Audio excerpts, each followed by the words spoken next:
para abrir o apetite da discussão dos casos, selecionei um caso muito simples, mas que tem alguns aspectos curiosos e já vão perceber porque até na sequência destas últimas palestras acho que vem pôr e realizar algumas destas discussões e dúvidas que nós temos. Isto é uma senhora relativamente jovem, de 68 anos, foi operada noutros hospitais, mas é irrelevante isto para o caso. Tem uma prótese da anca direita feita em 2014, uma do lado esquerdo em 2019. Sempre andou muito bem, satisfeita com as suas artroplastias. Quando é observada inicialmente na nossa instituição, já tinha 8 anos da sua artroplastia à direita, mas o que é certo é que no último ano as coisas começaram a correr menos bem. 4 episódios de luxação e uma clínica de instabilidade. Dor, desconforto, sentia sobretudo em pivô, planos inclinados e ao passar da posição sentada e ao levantar que alguma coisa não estava bem. E, de facto, isto já tinha culminado em 3 luxações que no hospital de origem foram reduzidas incruentamente, mas a senhora sempre com alta, sem qualquer internamento ou tipo de planeamento. Não tinha quaisquer sinais inflamatórios, as mobilidades eram razoáveis, localmente também tudo bem, e este era o raio-x quando se apresentou na nossa instituição. Aquilo que nós vemos e que salta mais à vista é, de facto, aqui esta posição mais vertical dos acetábulos.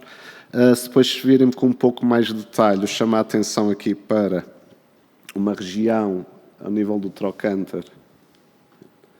Não consigo sinalizar, mas há uma lesão lítica ali junto ao cotovelo da haste, junto ao grande trocânter, que aqui no falso perfil também é evidente. Não há sinais óbvios de descolamento, mas com algum cuidado. Parece haver um pedestal, mas há um pequeno halo, mas que é normal, em muitas hastes não cimentadas também fica a dúvida, apesar de também haver um halo em torno de um dos parafusos de fixação da capa. Foi feito... Não está a passar. Não está a funcionar? Conseguem passar aí? Obrigado. O TAC, para ver melhor aqui a orientação dos componentes, porque de facto estávamos perante um quadro de instabilidade e conluxação, confirma-se esta posição que já tínhamos observado de maior verticalização da CAP, e o que é certo, podem avançar também, que é para não perdermos muito tempo. A anteversão da CAP parecia correta, mas se olharmos nos axiais para a posição da haste, aqui pode sugerir que há também alguma perda de anteversão da haste femoral. O que neste contexto todo, um acetábulo vertical, com provável já desgaste excêntrico do polo e uma posição de complantes que não podia ser otimizada, podia condicionar então algum quadro de instabilidade. E a minha primeira pergunta, então, vamos avançar, por favor, era qual seria o vosso plano nesta fase? Se, perante este quadro e estes fatores já identificados, se tinham já a estratégia definida, se partiam para uma revisão e, sim, o que é que reveriam, componente acetabular femoral ou total, ou se, por outro lado, estavam ainda insatisfeitos e iam continuar estudo, ou se consideram que a doente devia estar a ser vigiada? Já se pode participar? Já se pode votar. Olha, mas podemos... Acho que se pode... Posso fazer um comentário? Sim. Em relação ao posicionamento dos componentes, pronto, é aquilo que é. Até aguentou 8 anos, já não foi nada mal. Provavelmente, aquela osteólise está ali a começar é porque o polietileno, na posição em que está, as forças estão muito concentradas e há um desgaste precoce. É uma excelente observação, é verdade. Perante isto... Está a haver votação online também com os participantes? Espero que sim, deixa-me ver se eles estão a coisar. É que... Se todos quiserem só fazer ali o QR Code. Para os participantes também. É.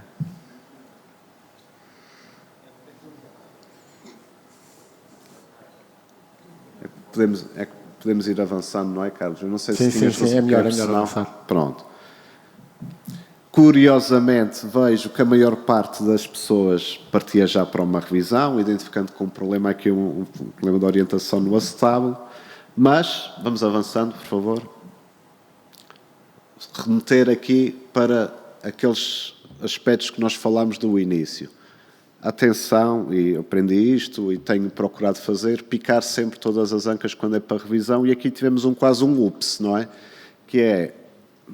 nós rotineiramente faço a artrocentese, isto é um problema de instabilidade, tudo está aqui a apontar para a instabilidade, mas o que é certo é que na artrocentese temos uma citologia que é pelos critérios do Consenso de Filadélfia e EBGIS, já preocupa, e ainda por cima tem o isolamento de um agente que, apesar de muito pouco frequente, é um agente que pode ser causa de alguma infecção low grade. E agora, perante isto, vamos valorizar, não vamos? Acho, na minha interpretação, achamos que devíamos valorizar, não é? Não íamos ignorar estes achados. E a minha segunda pergunta era, perante este quadro clínico de instabilidade, mas assumindo que podemos então estar aqui perante um caso de infecção, qual seria a vossa estratégia? Fazer uma revisão a um tempo, resolver o problema, ou para 2 tempos, e se fosse uma estratégia de 2 tempos, provisoriamente o que é que utilizaria? Um espaçador e que tipo de espaçador? Ou, por outro lado, estariam confortáveis em não utilizar espaçador nenhum? Ter uma artroplastia de reseção temporária?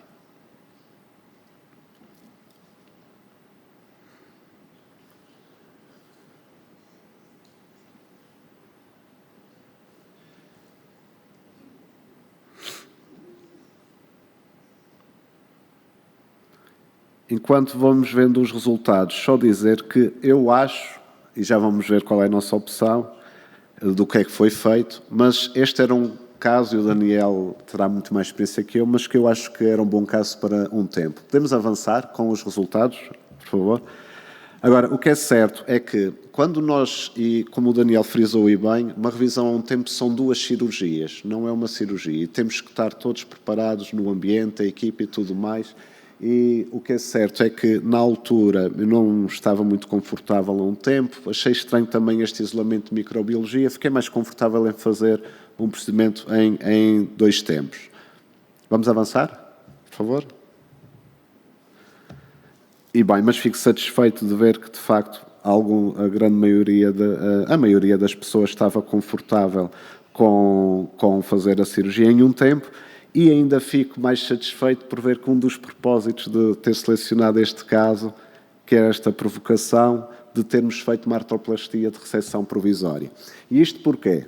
Primeiro, só para explicar do que é que vimos intraoperatoriamente, a doente tinha os implantes bem fixos, de facto tinha um desgaste excêntrico do póli, não havia grande desvitalização, tinha de facto aquela zona de osteólise com um defeito e alguma purulência ali na zona, o que obviamente teve que implicar o desbridamento alargado, a sinovectomia e tudo mais, mas aquilo que nós temos verificado, e foi um pouco de desafio colocado no serviço, é que temos tido algumas complicações com os espaçadores, a maior parte delas por os problemas inerentes a eles, outras com certeza por problemas técnicos, e o que é certo é que na literatura nós encontramos evidência e centros com muita experiência na não utilização de qualquer espaçador.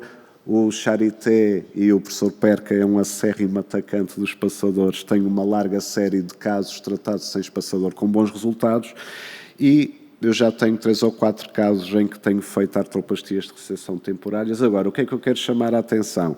Nós estamos, obviamente, a evitar as complicações do desgaste ósseo, das fraturas, sobretudo de parede acetabular, mas também de fémur, a própria fratura de espaçadora. Perdemos a vantagem de poder ter um meio de delivery de antibióticos assim que for disponível para o agente isolado e, obviamente, o retencionamento dos tecidos. Por isso, se é válido optarmos por uma estratégia deste tipo, a minha recomendação é que, e isto tudo faz parte do planeamento, devemos estar perante cenários em que é equacionável e previsível fazer segundos tempos de reprotização curtos e têm que ser doentes que, do ponto de vista funcional e mental, são muito aptos e fortes, porque um doente mais frágil, alectoado, que vai cumprir pouco e colaborar pouco em reabilitação, em treinamento entre o primeiro tempo, vai estar mais sujeito às retrações, à atrofia e às complicações de não ter um espaçador aqui colocado. Do nosso pós-operatório, isolamento, tivemos o mesmo agente, e então o doente, depois da antibioterapia de maior espectro e endovenosa, transitou para um antibiótico oral. E a minha próxima pergunta era qual seria o tempo de reprotização que definiriam. E, obviamente, como o Daniel explicou aí bem, não há aqui tempos certos, tem muito a ver com a estratégia, o plano, mas assumindo que esta doente estava a evoluir favoravelmente, como se verificou, tanto do ponto de vista clínico, cicatrização adequada, parâmetros inflamatórios em decrescendo e sem leucocitose, pirética, optariam por uma reprotização mais precoce, mais tardia, e mais ou menos qual é o vosso timing habitual de reprotização. Se eu avançar no slide, temos as respostas já. A grande maioria tem timings de reprotização dentro do que foi feito desta doente e daquilo que tem sido a nossa tendência. Nós, há 10, 15, 20 anos para cá, no nosso serviço, tínhamos timings de reprotização muito longos. Temos feito um esforço e com bons resultados de encurtar estes tempos de reprotização. Na maior parte dos doentes, eu diria, da ANCA, nos meus casos, tenho procurado reprotizar por volta das 4 semanas. Foi o que foi feito nesta doente. E o que eu queria também perceber era se, agora no segundo tempo de reprotização e olhando para o tipo de articulação das superfícies, se utilizariam um liner constritivo, se optariam por uma opção de dupla mobilidade, uma cabeça de grande diâmetro ou, à partida, com uma solução convencional, ficariam satisfeitos. Qual seria o vosso plano A de entrada? Isto não, obviamente, exclui que devemos ir para estas situações preparados, como já bem falámos, plano A, B e C, o que for necessário. Mas, de entrada, o que é que planeariam para esta cirurgia?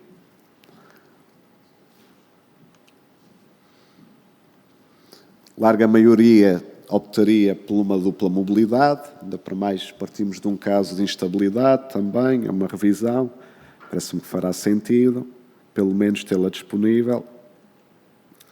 E relativamente ao implante femoral, para a extração da haste que estava bem implantada, fez-se uma ETO, uma osteotomia de Wagner, fixa com os cabos, optariam por uma haste primária, cimentada ou não, ou uma haste longa de apoio diafisário, e se ainda assim poderiam equacionar uma haste longa cimentada também. Qual seria o vosso racional, a vossa estratégia de escolha de implante femoral? Aqui dá mais 5 ou 10 segundos. Pronto, e a grande maioria optaria pelo masto de apoio diafisário.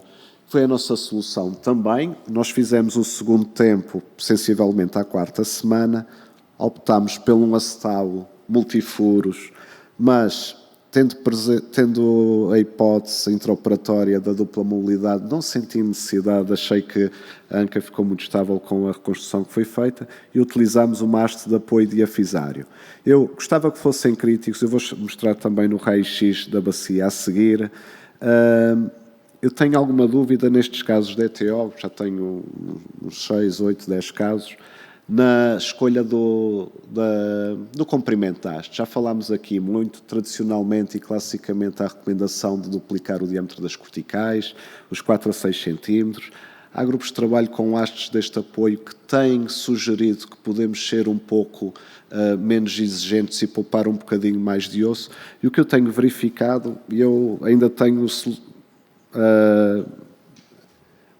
comportamentos mistos quando olho para este raio-x. Eu, na altura, fiquei muito satisfeito, tem um scratch fit ótimo, isto apoia em 3 pontos, não só na face, mas no perfil também, mas queria saber depois, também em conversa entre nós, fica para pensarmos se devemos ser mais tradicionais, conservadores, ou se podemos poupar um bocadinho de comprimento dos nossos implantes.